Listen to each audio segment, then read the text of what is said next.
dapur, pemasukan dapur ya. Pemasukan dapur dulu. Kalau petani di sini seperti ini, ya nggak terburu-buru amat lah. Slow. Di sini kita sembari ngecek pH tanahnya. Itu dicek itu untuk apa sih bos? Nah begini. Kalau boleh tahu. Fungsinya kita mengecek pH tanah satu, agar nanti nutrisi yang kita berikan itu bisa diserap dengan baik. Kalau pH tanahnya asam, tanaman seperti ini itu akan menyerap hara mikro, unsur mangan, seng, aluminium. Tapi kalau pH tanahnya sudah netral di angka 6,5, itu unsur nitrogen, fosfat, kalium, kalsium itu bisa diserap dengan baik. Jadi itu yang ingin kita bagikan untuk rekan-rekan. Makanya kita selalu sediakan alat untuk para petani agar bisa tahu seberapa pH tanah yang mereka punya. Apakah asam, apakah basah. Kita lakukan pengecekan di lahan petani kita. Ya.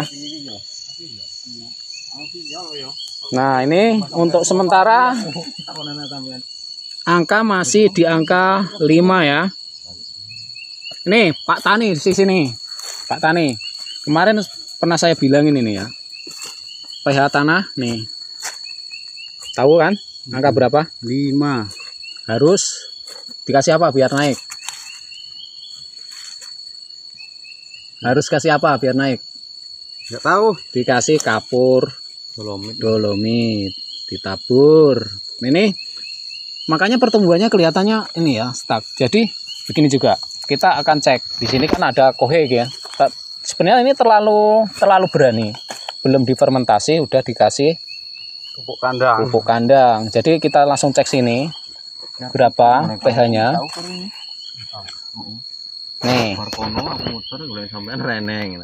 Nih bosku, sini bosku sebentar.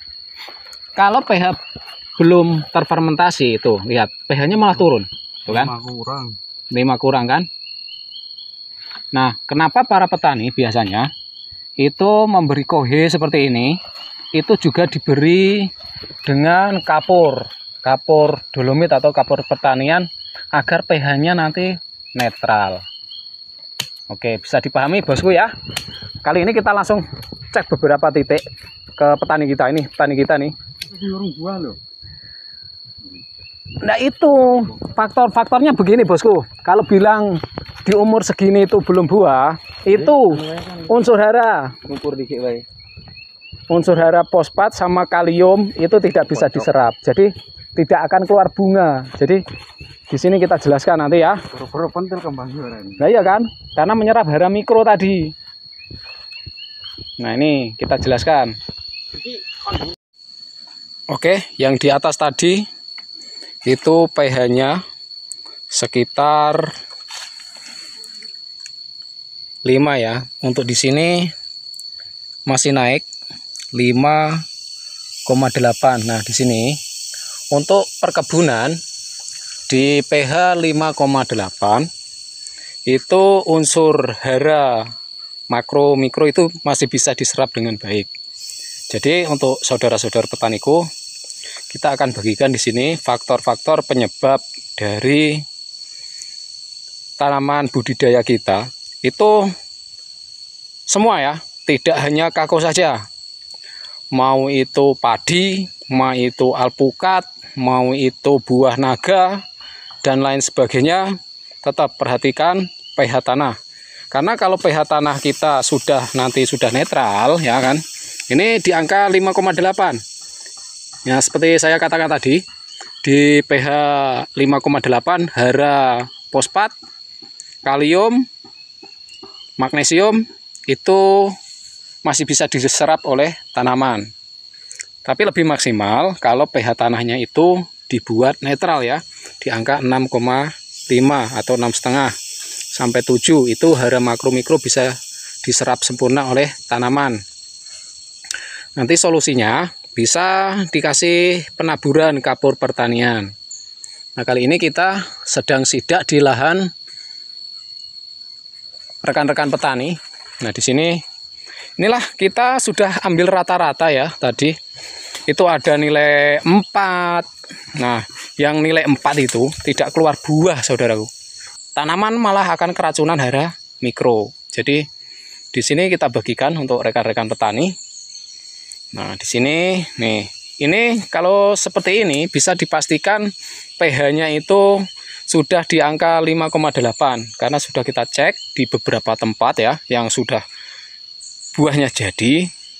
Sebenarnya kalau di lahan seperti ini ya, kita cukup pemberian kalsium itu sudah bisa dor lagi loh. Karena ini masih saya cek dengan ketersediaan bahan organik yang banyak di lahan ya. Ini tanahnya aja mawur mempur ya. Tanpa dicangkul pun, dikeruak gitu.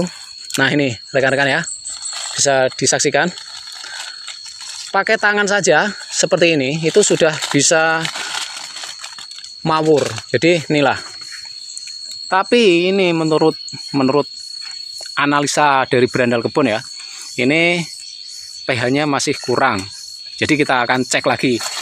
Kita sekalian edukasi sama rekan-rekan petani ya. Ambil di sekitaran tajuk saja. Di sekitaran tajuk itu tempat akar dia menyerap nutrisi. Oke, kita tinggal sejenak ya. Ini karena juga keluar buahnya. Jadi di sini kita akan juga ajarkan apakah bisa melakukan pemangkasan. Nah, untuk tunas-tunas seperti ini bisa kita buang ya. Ini rekan-rekan. Jadi kita edukasikan ke rekan-rekan petani. Nih, kita buang. Biar fokus nutrisinya. Nah, ini malah turun rekan-rekan. Tapi saya pastikan nanti masih naik nih. Kita tunggu beberapa menit sembari kita lakukan pangkas tipis seperti ini. Ini pemangkasan juga bisa memacu pertumbuhan bunga.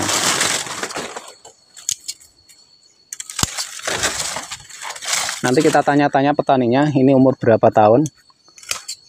Ya, rekan-rekan. Kita bantu memberikan penyuluhan karena PPL di sini juga jarang masuk di sini ya.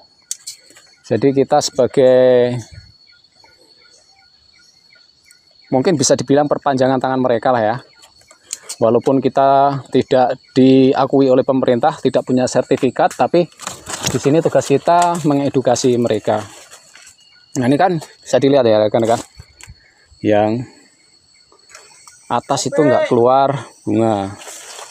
Nah, kebetulan di sini kita bersama tim dari PT Papandayan. Kita mengedukasi ke rekan-rekan petani. Itu ponakanku nih.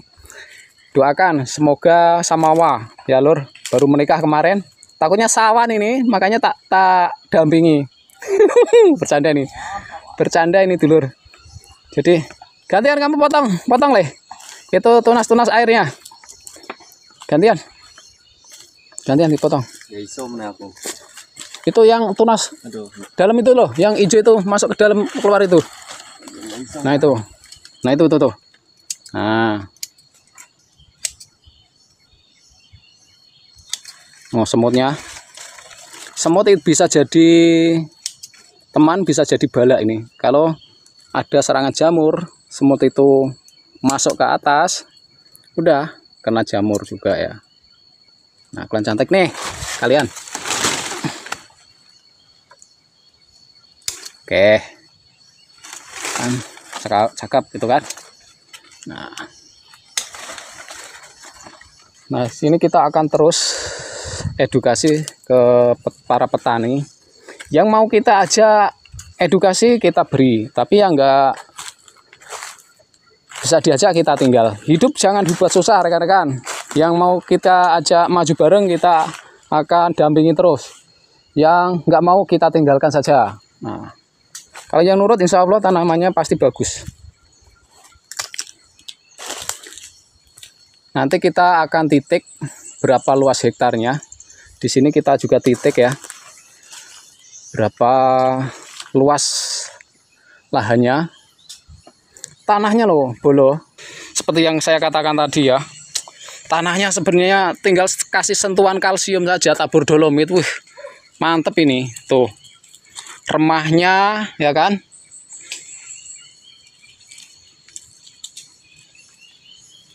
Ya kan, remahnya dapat, dari tekstur berpasirnya dapat, ya kan?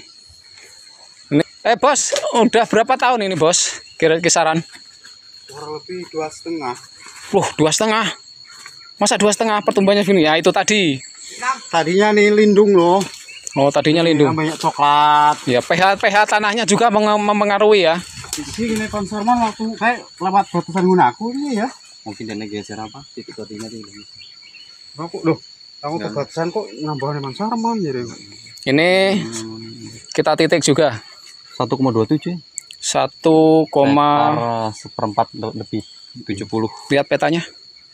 Enggak ketok. Sing kono ora tau ukur seleh. 1,27. Hah? Kita lakukan penitikan. Jadi juga kelihatan luas lahannya dengan penggunaan aplikasi apa leh? Dari PT. Aplikasi dari PT. Jadi karena di sini kita juga ada join sama PT Mas. Jadi ada pembinaan terus untuk para petani ya. Kemarin saya bawa PT Mas ke Kemutul tahun 2019, rekan-rekan. Pandayan. Iya, PPT Papandayan. Beri Klebut. Itu tahun 2019. Oke, kita akan coba lihat ya. Coba lihat tadi berapa. Untuk yang tadi yang di sana 5,8. Coba yang di sini. Nah, ini sama ya. Jadi bisa dipastikan ya rekan-rekan.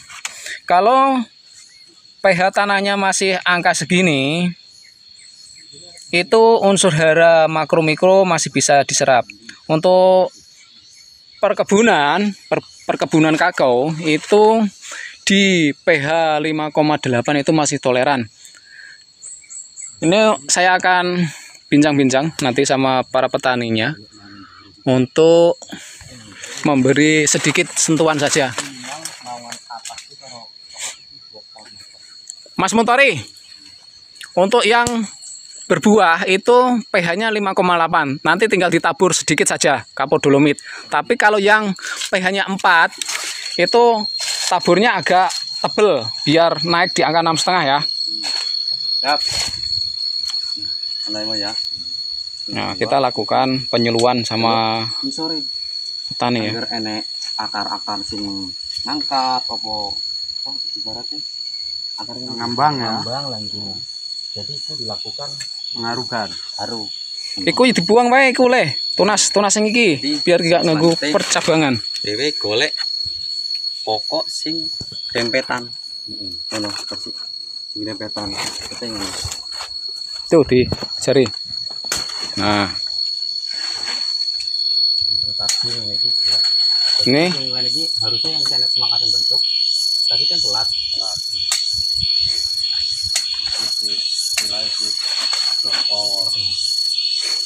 ya kita pelan-pelan ya. Namanya kita edukasi sama petani pelan-pelan. Jadi harusnya sing mari-mari misalnya itu semen potong. Dewe ngingu sing ben buruai. Mm-mm. Gak apa-apa yo. Yo.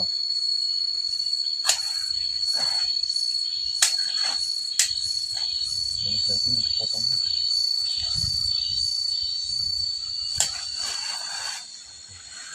Nah, kan cantik.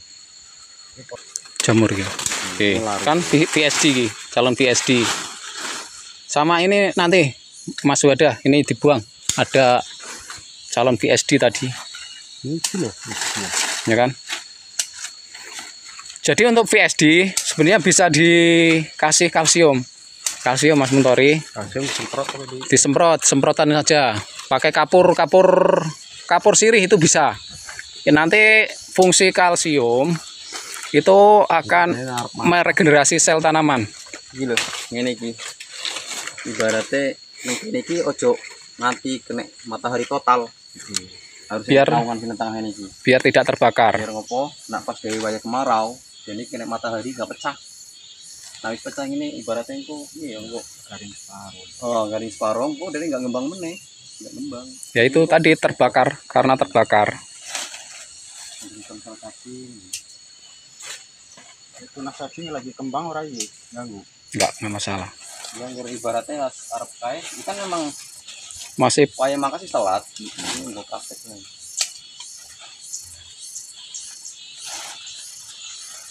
Ini dure tope lihat durane ibaratnya cepet-cepetan kopi. oke Bolo. Kita akan lihat setelah beberapa menit. Nah, ini di angka 6,3an ya. Netral lah ya. Bisa dikatakan kalau tanah sudah netral ya kan Bolo. Itu unsur fosfat, unsur kalium, kalsium, magnesium, boron itu bisa diserap dengan baik oleh tanaman. Apalagi fase generatif seperti ini, itu bunga dan buah itu jadi. Nah ini Bolo. Jadi inilah yang selalu ingin saya berikan pada rekan-rekan petani, khususnya petani kakao, agar lebih mengenal tentang ilmu pH. Karena seperti tadi, jika pH tanahnya itu asam, untuk di petani yang tadi ya, itu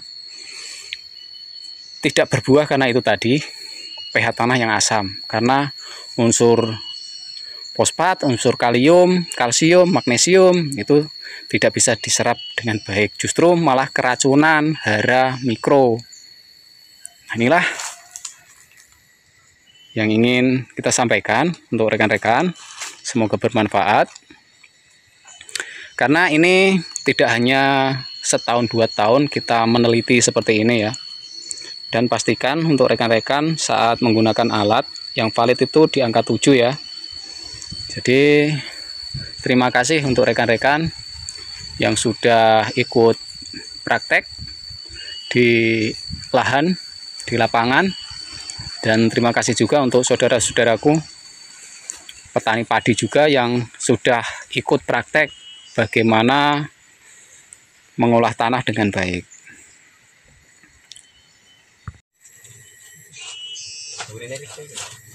Kok saya penjual kutam anu duwe jiranku.